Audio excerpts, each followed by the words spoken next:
SP125 গাড়িটি 2614 kilometre চলার পর আজকে আমি তেল নিতে বের হই এবং চিন্তা করি যে আমি একটি মাইলেজের হিসাব করব। আমি শেষবার যখন তেল নিই তখন ট্রিপে 0 করেছিলাম এবং আমার 522 কিলোমিটার চলেছে। আমি সবসময় 2 দাগ যখন তেল থাকে তখন তেল নেই এবং ওই একই জায়গায় তেল নিই এবং তেলটা নেই সবসময় নির্দিষ্ট সীমা পর্যন্ত যে আমি ট্যাঙ্কি ফুল করি।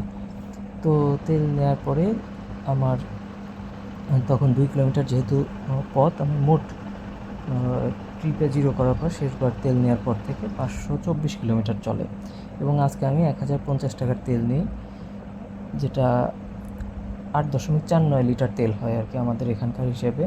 123.9 টাকা লিটার ধরে এখানে।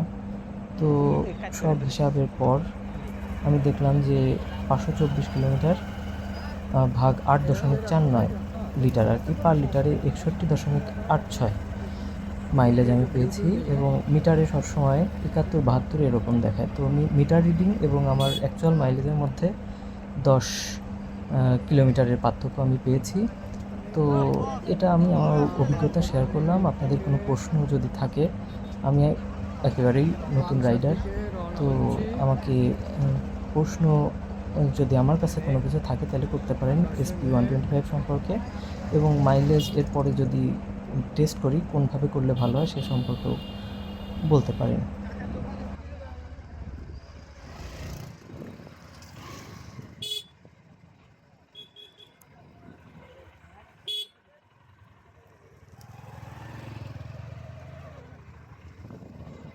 এখানে আখরদানি বিল ঠাকুর বিল বলে, কিন্তু পাটকাঠির বিল আমরা বলি তাকে।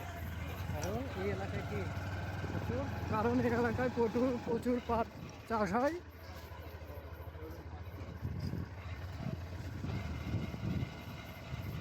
আমরা যখন আসি তখন ঢোকার অবস্থা ছিল না। হ্যাঁ, আমরা যখন এখানে প্রবেশ করি তখন রাস্তা ব্যস্ত।